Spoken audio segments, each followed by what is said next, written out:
Hi folks, I'm Ignatiy Vishnevetsky. And I'm Alex Dowd. This week we're at the Violet Hour. Welcome to Film Club.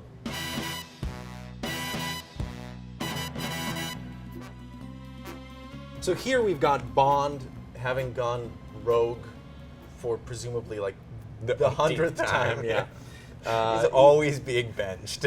And he is not very happy about the fact that MI6 and MI5 are merging. They're going to form a new agency. There's an initiative for a new global counterterrorism task force.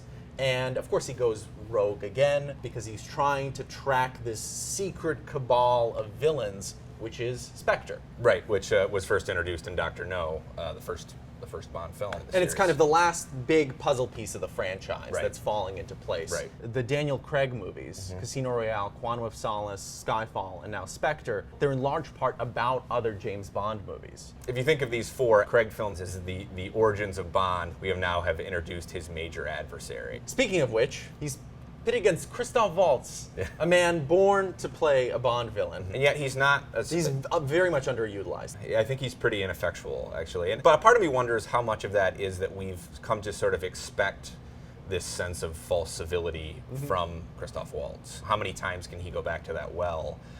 In some respects, he's played a Bond villain a few times already, so when he finally gets the official gig, we sort of know his tricks. Waltz's part is pretty underwritten. This is the longest Bond movie, and it feels like the longest Bond movie. I found it pretty dull. I think there are really interesting set pieces here, including a very good pre-opening set piece in Mexico City. He's winding through this Day of the Dead festival, and the camera just follows him up through this building. And he goes into a hotel room, out the hotel room window. It's the exact kind of showboating that this series, I think, could use more of. You were talking about the chase scene in Rome, which I like as well, where he's sort of testing out this custom car, and he doesn't know, some of the stuff hasn't been installed yet. There's a bit more humor here than I think there was in Skyfall. What I find sort of amusing about Spectre is that it's very anti-surveillance, it's very anti-drone warfare. It's also super nostalgic for an age when... Cold War spies. Cold War spies, basically, of covert assassinations, you know? There's a speech that Ralph Fiennes as M gives about the difference between sending a man to shoot another man and sending a drone to shoot another man. It's a very perverse morality. It's trying to have some semblance of a political conscience, but it's the same problem as with the psychology. Why does he defeat the bad guys? Why does he drink so much? Why does he bed all of these women and kill all of these men? His only real motivation is that he's James Bond. What these last couple of films have been trying to do is give him a more human psychology. This sort of pop psychology about loss, about childhood trauma. Childhood trauma, yep. Sort of introducing these elements that have never been part of the mythology of James Bond before. Daniel Craig has charisma, but he's not playing this super suave Bond. He's playing a Bond who mostly just kills people. Although I think each film brings him closer to that iconic idea of suaveness, of what we associate with James Bond. He's quippier, he's even more of a lady killer than he necessarily was before. And in some respects, I think that Skyfall closed the book on what we needed to know about this character psychologically. This idea of Bond as somebody who's lost everyone, and that's why he is this sort of cold-hearted bastard, that's accomplished by the end of Skyfall. You ultimately can't take Bond in an interesting new direction. As much as the Craig films have been sort of lightly revisionist, you really can't actually alter the formula of these movies. So do you think that means that the cycle has to kind of grind to a halt? Spectre, to me, suggests that there's a fatigue with this interpretation of Bond. I think we probably need a new actor. To me, the best parts of it are the ones where it gets a little weird. There's a moment where he basically infiltrates a Spectre meeting. Everything is shrouded in shadow. They might as well be called the League of Villains. I mean, that's what it's like, basically. This image of this very strange, lurking evil. You know, it's a little Dr. Mabuse.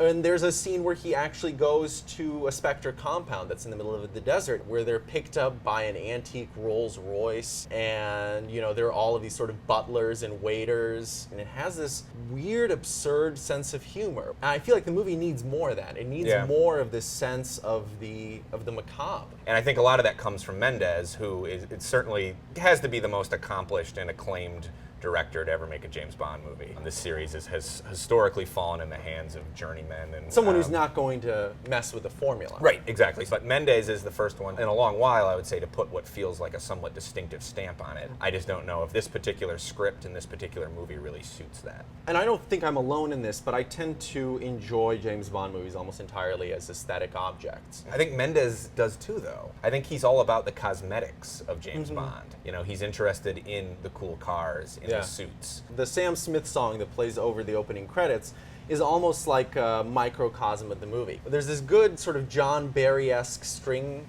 part at the beginning where you're like, oh, this is like classic Bond. Yeah. And then just like 3 or 4 minutes of totally interminable, nothing happening. I mean, I agree that it is overlong. And it ends like 5 times. But there are numerous pleasures throughout if you enjoy James Bond films. Well, how do you feel about the Connery Bonds, which are inevitably what people end up measuring? This is a sort of boringly predictable statement, but I think Goldfinger might be the epitome of what a Bond movie should be if we're talking about the conventions that this series sets up and how it executes them. There are good James Bond movies, and there are ones that are good movies, which are few and far between, because often good James Bond movies aren't necessarily that good. But one that I like is On Her Majesty's Secret Service, the only one with George Lazenby. If we're talking about Bond as an aesthetic object, Bond movies as purely cosmetic, I think this is the one to beat. I think it's the most beautiful of the Bond films. More beautiful than Skyfall. More beautiful than Skyfall. Yeah. It was really the first of the films to try to give Bond a psychological dimension. It does give the character a kind of sadness that disappears as soon as Roger Moore took over. But is revived, I think, in Craig's interpretation in Casino Royale. My favorite Bond movie is probably Casino Royale, and I think that part of it is that sadness that you're talking about, I think is very much present there. And there is some sense of that you're watching somebody mold himself into a character that we've known for so long. It also has, I think, the most complicated Bond girl that we've ever seen in a film. Ava Green is sort of cream of that crop. Yeah. You know, I mean, if you talk about the Bond films as being sort of fundamentally these womanizing entertainments, Casino Royale is the rare one that actually develops a relationship between James Bond and the Bond girl.